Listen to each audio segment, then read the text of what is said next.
اعوذ باللہ من الشیطان الرجیم بسم اللہ الرحمن الرحیم الحمد للہ رب العالمین والصلاة والسلام علی سید الانبیاء والمرسلین وعلى آلہ الطیبین الطاہرین واللعنۃ الدائمۃ علی اعدائهم اجمعین من الآن الى قیام یوم الدین رب اشرح لی صدری ویسر لی امری واحلل عقدۃ من لسانی یفقہوا قولی آمین رب العالمین اللہم صل علی محمد و آل محمد وعجل فرجہم۔ فرینڈس، فورم کی رمضان دینیات کلاس کے لیے یہ لیکچر ریکارڈ ہو رہا ہے اور 7th کلاس کا یہ دوسرا لیکچر ہے۔ پچھلی کلاس میں ہم نے اذان اور اقامت کا ٹاپک شروع کیا تھا اور اس کا پہلا مسئلہ نمبر 903 ہم نے پچھلی کلاس میں مکمل کر لیا تھا، جس مسئلے میں اس کی سمری یہ ہے کہ ہم نے کہا تھا کہ جو پنجگانہ نمازیں ہیں فجر، ظہر، عصر، مغرب اور عشاء، ان سے پہلے اذان اور اقامت دینا مستحب ہے۔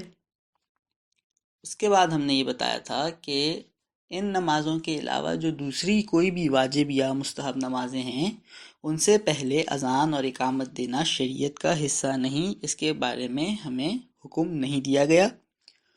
اور تیسرا جو اس میں ہم نے تیسری جو بات بتائی تھی وہ یہ تھی کہ اگر عید الفطر اور عید الاضحیٰ کی نماز جماعت سے پڑھی جائے تو مستحب ہے کہ ان دو نمازوں کو جب جماعت سے ہم پڑھ رہے ہوں اس سے پہلے 3 مرتبہ الصلاۃ کا لفظ دہرایا جائے۔ یہ مسئلہ نمبر 903 ہم نے مکمل کر لیا۔ اب اگلا مسئلہ جو ہم پڑھیں گے مسئلہ نمبر 904۔ اس سے پہلے کہ میں مسئلہ ایکسپلین کر دوں، میں بک میں سے پڑھ رہا ہوں۔ مسئلہ نمبر 904، مستحب ہے کہ بچے کی پیدائش کے پہلے دن یا ناف اکھڑنے سے پہلے اس کے دائیں کان میں اذان اور بائیں کان میں اقامت کہی جائے۔ اس مسئلے میں جو بات بتانے جا رہے ہیں، جو بات بتائی گئی ہے وہ کیا ہے؟ وہ یہ ہے کہ پچھلا مسئلہ ہم نے اذان اور اقامت کا صرف نماز کے حوالے سے ڈسکس کیا تھا کہ کن نمازوں میں اذان اور اقامت کہنا مستحب ہے اور کن نمازوں میں اذان اور اقامت کہنا مستحب نہیں ہے۔ اس مسئلے میں نمازوں سے ہٹ کے ایک اور بات بتا رہے ہیں کہ ایک اور جگہ بتا رہے ہیں جہاں پہ اذان اور اقامت کہنا مستحب ہے اور اس کا نماز سے کوئی لینا دینا نہیں ہے، وہ نماز کے علاوہ ایک جگہ ہے۔ اور وہ کون سا ٹائم ہے یا وہ کون سی جگہ ہے کہ جب کسی بچے کی پیدائش ہو، کوئی بچہ پیدا ہو، تو یہ کام مستحب ہے کہ اس کے رائٹ کان میں اذان کہی جائے اور اس کے لیفٹ کان میں اقامت کہی جائے۔ اب یہ اذان اور اقامت کہنا جو مستحب ہے اور اس کا نماز سے کوئی لینا دینا نہیں ہے، یہ جب بچہ پیدا ہوگا اس کے رائٹ کان میں ہم اذان کہیں گے، لیفٹ کان میں اقامت کہیں گے، یہ بھی اذان اور اقامت مستحب ہوگی۔ تو کیا اس کی کوئی ٹائم ڈیوریشن ہے کہ ہمیں کس ٹائم کے اندر کہنی ہے، یا اس کی کوئی ٹائم ڈیوریشن نہیں ہے؟ جب تک مرضی ہم بچے کے کان میں اذان اور اقامت کہہ دیں، بے شک بچہ جب پیدا ہوا ہمیں یاد نہیں رہا، ہم بھول گئے یا ہمیں مسئلہ پتہ نہیں تھا، وہ بڑا ہو گیا اب پتہ چلا تو اب اس کے کان میں کہہ دیں، نہیں، ایسی بات نہیں ہے۔ اس کی ٹائم ڈیوریشن ہے کہ اس ٹائم کے اندر اگر ہم اذان اور اقامت کہیں گے تو یہ مستحب ہے، اس کے بعد یہ مستحب نہیں رہے گی۔ وہ ٹائم ڈیوریشن کیا ہے؟ وہ ٹائم ڈیوریشن کے لیے انہوں نے 2 باتیں بتائی ہیں۔ پہلی بات کیا بتائی ہے؟ پہلی بات یہ بتائی ہے کہ جس دن اس بچے کی پیدائش ہو اسی دن اس کے سیدھے کان میں اذان اور الٹے کان میں اقامت کہہ دی جائے تو یہ مستحب ہوگا۔ یہ ہے اس کا پہلا کرائیٹیریا اس کے ٹائم کا، کہ اسی دن اگر ہم کہہ دیتے ہیں تو یہ مستحب شمار ہوگی اور اس میں کوئی پرابلم نہیں ہے، بالکل واضح ہے۔ اس کے بعد انہوں نے ایک دوسرا کرائیٹیریا بتایا کہ اگر کسی بھی وجہ سے اس کی پیدائش کے دن ہی، جس دن وہ پیدا ہوا ہے اسی دن اس کے دائیں کان میں رائٹ کان میں اذان اور لیفٹ میں اقامت نہیں کہی گئی تو ہمارے پاس ابھی مزید ٹائم ہے کہ ہم اس ٹائم کے اندر اندر اگر اذان اور اقامت کہہ دیتے ہیں اس کے کانوں میں تو یہ بھی مستحب شمار ہوگا. وہ جو ہمارے پاس دوسرے لیول پہ آ کر ایکسٹینڈیڈ ٹائم ہے وہ کیا ہے؟ وہ ٹائم یہ ہے کہ جب بچہ پیدا ہوتا ہے اس کی ناف سے ایک رسی جیسی چیز جڑی ہوئی ہوتی ہے، کنیکٹڈ ہوتی ہے، جس سے اس بچے کی باڈی میں کھانا وغیرہ جا رہا ہوتا ہے، آکسیجن وغیرہ جا رہا ہوتا ہے. تو جب بچہ پیدا ہوتا ہے تو اس کی ناف کے آگے جو رسی سی جڑی ہوتی ہے اسے کاٹ دیا جاتا ہے، اور جب اسے کاٹ دیا جاتا ہے تو اس کا جو پوائنٹ بچے کی باڈی سے کنیکٹڈ ہوتے ہیں وہاں پہ تھوڑا سا پیس بچ جاتا ہے، اور وہ جب ٹائم گزرتا ہے تو خود ہی ڈرائی ہو کر پھر گر جاتا ہے، ٹوٹ جاتا ہے، ختم ہو جاتا ہے. یہ جو چیز ہے کہ اس کے ناف کے اوپر جو ایک چھوٹا سا پوائنٹ اس رسی کا، اب رسی میں آپ کو سمجھانے کے لیے کہہ رہا ہوں، اس رسی کا جس رسی کے ذریعے اس بچے کو آکسیجن وغیرہ مل رہا ہوتا ہے اور اس کو کھانا وغیرہ مل رہا ہوتا ہے، وہ جو چھوٹا سا حصہ ہوتا ہے وہ بچ جاتا ہے کٹنے کے بعد، اور پھر وہ ڈرائی ہو کے خود ہی سوکھ کے گر جاتا ہے یا ٹوٹ جاتا ہے. اس ساری چیز کو اردو زبان میں کہا جاتا ہے اس کی ناف اکھڑنا.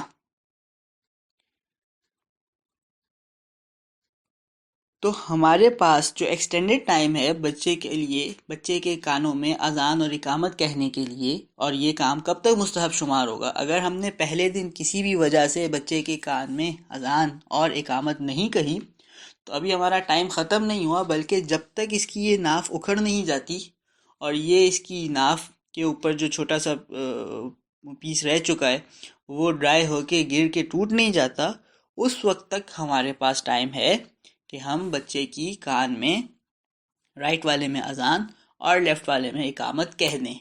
اس ڈیوریشن کے اندر اندر بھی اگر کسی بچے کے رائٹ کان میں اذان اور لیفٹ کان میں اقامت کہی جائے تو یہ مستحب عمل شمار ہوگا. لیکن اگر یہ ڈیوریشن بھی ختم ہو جائے اور اس وقت کے بعد کوئی آ کے اذان اور اقامت کہے تو یہ اب مستحب شمار نہیں ہوگا، کیونکہ اس مستحب کام کی ایک ٹائم لمٹ تھی، اور جب یہ ٹائم لمٹ پوری ہو گئی تو اب وہ کام مستحب شمار نہیں ہوگا. یہ ہے مسئلہ نمبر 904. میں ایک اور دفعہ پڑھ رہا ہوں.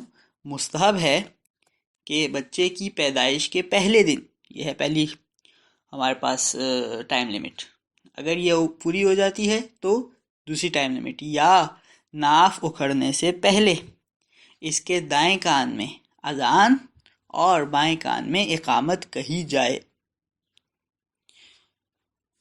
اس کے بعد اگلا مسئلہ نمبر 905.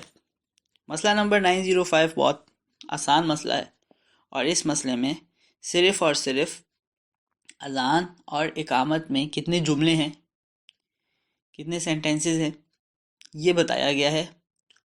اور انشاءاللہ آپ لوگ سبھی اذان اور اقامت کو جانتے ہیں، آپ کو پتہ ہے کہ اذان اقامت کیسے کہی جاتی ہے، اس میں کتنے جملے ہیں، اس وجہ سے یہ مسئلہ زیادہ مشکل نہیں ہے. مسئلہ نمبر 905.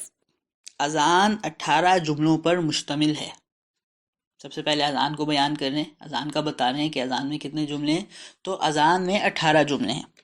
وہ 18 جملے کیا ہیں، ان کی کیا ڈیٹیل ہے، نیچے خود لکھ رہے ہیں. کہتے ہیں اللہ اکبر 4 مرتبہ، تو یہ ہو گئے 4 جملے. ایک جملے کو میں 4 مرتبہ ریپیٹ کر رہا ہوں، پہلے والے ہو گئے 4. اشہد اللہ الہ الا اللہ 2 مرتبہ، تو پیچھے ہو گئے تھے میرے 4 جملے. اس جملے کو جب میں 2 مرتبہ پڑھوں گا تو ٹوٹل بن جائیں گے اب تک کے 6 جملے. اشہد ان محمد الرسول اللہ 2 مرتبہ. ابھی تک 6 جملے ہو گئے تھے، اس کو میں 2 مرتبہ پڑھوں گا تو ٹوٹل ہو جائیں گے میرے پاس 8 جملے. حی علی الصلاح 2 مرتبہ، 8 جملے ہو چکے تھے میرے. اس جملے کو میں 2 مرتبہ پڑھوں گا، ٹوٹل نمبر ہو جائے گا 10 جملے. حی علی الفلاح 10 جملے ہو چکے تھے. جب میں اس جملے کو 2 مرتبہ پڑھوں گا ٹوٹل نمبر بن جائے گا 12 جملے.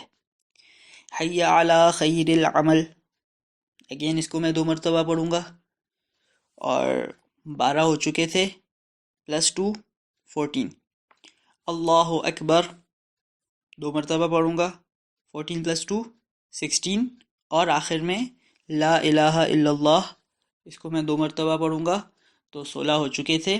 یہ دو جب ایڈ ہو جائیں گے تو ٹوٹل نمبر میرا اذان کے جملوں کا بن جائے گا 18. یہ 18 جملے اذان کا حصہ ہیں اور ان 18 جملوں کے ٹوٹل کو ان 18 جملوں کے پورے پیکج کو اذان کہا جاتا ہے. تو جب بھی ہم نے پیچھے کہا کہ اذان دینا مستحب ہے تو اذان دینا مستحب ہے سے مراد تھا کہ یہ 18 جملوں کو ادا کرنا، ان کو پڑھنا، ان کو بولنا یہ مستحب ہے. یہ ہو گئے اذان کے جملے. اس کے بعد اقامت جملے کتنے ہیں اور کون کون سے ہیں میں بک میں سے پڑھ رہا ہوں جو انہوں نے لکھا ہے. اور اقامت کے 17 جملے ہیں. اذان کے تھے 18 جملے 18، اقامت کے ہیں 17. اب اقامت کے جملے انہوں نے پھر سے نہیں لکھے 1 2 3 4 5 6 کر کے کہ یہ جملے ہیں، بلکہ کیا کیا انہوں نے تعدیل المسائل میں انہوں نے اذان کے جملے اور اقامت کے جملوں میں جو ڈفرینسز ہیں وہ بتا دیے. اور اس کا مطلب یہ ہے کہ یہ ڈفرینسز ہیں، ان کے علاوہ باقی سیم اذان ہی اقامت میں آ جائے گی، ان بعض کو ایڈ کر کے ان بعض کو لیس کر کے. تو سب سے پہلے لیس کر رہے ہیں کہ کون سے لیس ہوں گے، کیونکہ اذان کے 18 تھے اور اقامت کے 17 ہیں، مطلب اذان میں سے کچھ تو کم کرنا پڑے گا. تو کیا کم کرنا پڑے گا؟ کہہ رہے ہیں یعنی اذان کی ابتدا سے یعنی سٹارٹ سے 2 مرتبہ اللہ اکبر اور آخر سے یعنی کہ اینڈ سے 1 مرتبہ لا الہ الا اللہ کم ہو جاتا ہے. اذان میں تھے 18 جملے، اس کے سٹارٹ میں سے جو 4 اللہ اکبر تھے ہم نے 2 کم کر دیے، یہ بچ گئے 16 جملے. 18 تھے بچ گئے 16. ان 16 میں اینڈ میں ہم نے 2 مرتبہ لا الہ الا اللہ کہنا تھا تو اس میں سے 1 کم کر دیا، تو 16 میں سے 1 اور کم ہو گیا تو پیچھے بچ گئے 15. تو اذان سے جو چیزیں لیس کرنی ہیں ہم نے وہ ہیں 2 اللہ اکبر بالکل سٹارٹ سے، 1 لا الہ الا اللہ بالکل اینڈ سے، 3 جملے لیس کرنے. تو یہ 18 سے بن جائیں گے 15. اب ایڈ کیا کرنا ہے ہم نے؟ کہتے ہیں اور حی علی خیر العمل کہنے کے بعد 2 دفعہ قد قامت الصلاۃ کا اضافہ کر دینا ضروری ہے. ہم نے 2 جملے ایڈ کرنے ہیں، یعنی ایک جملے کو 2 دفعہ پڑھنا ہے اور اسے ایڈ کرنا ہے. وہ جملہ کیا ہے جسے ایڈ کرنا ہے؟ وہ ہے قد قامت الصلاۃ کا جملہ. اس کو ایڈ کہاں پہ کرنا ہے، کس جگہ پہ کرنا ہے؟ جہاں پہ ہم نے حی علی خیر العمل کہا تھا اذان میں. اس کے بعد اذان میں ہم اللہ اکبر کہتے ہیں 2 مرتبہ، اقامت میں حی علی خیر العمل کے بعد اور اللہ اکبر سے پہلے قد قامت الصلاۃ ہم نے 2 مرتبہ کہنے. یہ ہے ایڈیشن 2 جملوں کا. تو اذان کے 18 جملے تھے، ان میں سے 3 ہم نے لیس کر لیے تھے، بچ گئے تھے 15. اب جب 2 ایڈ کر لیں گے تو 15 سے بن جائیں گے 17. یہ 17 جملے ہیں ٹوٹل اقامت کے جملے. اس حساب سے میں ایک دفعہ اقامت کے جملے صرف ریپیٹ کر رہا ہوں تاکہ آپ لوگوں کے لیے بات کلیئر ہو جائے. اقامت کے جملوں کی ترتیب یوں بن جائے گی کہ اللہ اکبر 2 مرتبہ، اشہد ان لا الہ الا اللہ 2 مرتبہ، اشہد ان محمد رسول اللہ 2 مرتبہ، حی علی الصلاح 2 مرتبہ، حی علی الفلاح 2 مرتبہ، حی علی خیر العمل 2 مرتبہ. یہاں پہ جو ہم ایڈ کر رہے ہیں قد قامت الصلاح 2 مرتبہ، اللہ اکبر 2 مرتبہ اور اینڈ میں لا الہ الا اللہ 1 مرتبہ. تو یہ ٹوٹل 17 جملے بن جائیں گے اقامت کے.